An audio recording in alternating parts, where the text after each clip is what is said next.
Okay, so now we're on to the plank progression. So for all of these, the exercise only changes a little bit. The main thing we're doing is we're just increasing the duration of the hold as we go. But the first one, level 1, starts off from the knees, so you will want to have a mat, some towels, a pillow to cushion your knees.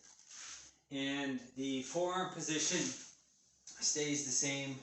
Well, there's two options for your forearm position throughout all the levels. You can either have your forearms parallel like this, or you can have them crossed like this, or you can kind of do this intermediate version where your hands are like this. So here, here, or here, all are fine.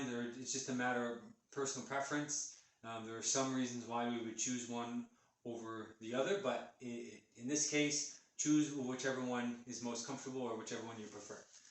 So level 1, as I said, from the knees, and here we go. So we have the contact point on the knees and on our forearms here, and we want to be sure that our bum is not too high and not sag down too low. Pretty well a straight line from the shoulders right down to the knees, and glutes engaged, so if you can squeeze your bum muscles along with your ab muscles, that's what we want. Okay, so just holding this position for 30 seconds. That's level 1.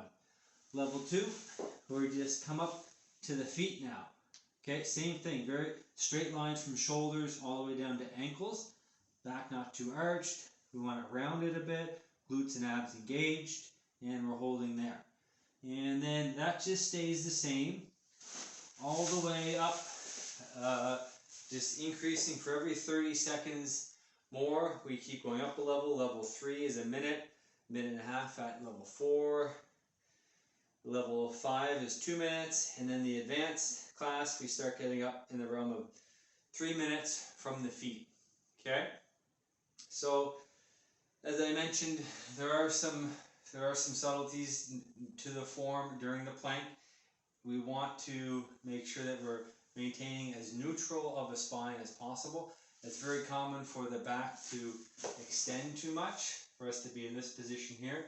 In this position, we're just resting on some structures in the spine that we don't want to. The muscles aren't, the core muscles that we're trying to work in the plank, they're not very involved when we're just in this position, so we need to do this crunch type motion or crunch type muscle activity of the core, the ab muscles, along with the glutes.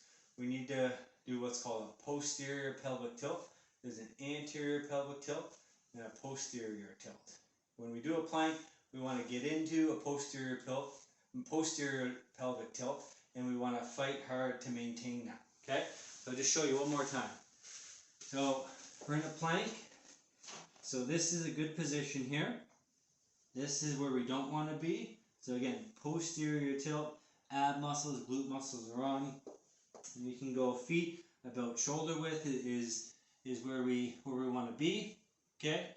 And you stop when your back starts to collapse. Okay? So it's not how long, it's not just about how long you can hold, you can stay elevated in a plank, it's how long you can hold it in the position that we want. So again, this is going to be one where you're just going to have to monitor your position, monitor your technique throughout your set, and you want to stop when you can no longer hold in the position that we want, which is keeping the back in that nice neutral position. So there you go. There's the plank progression.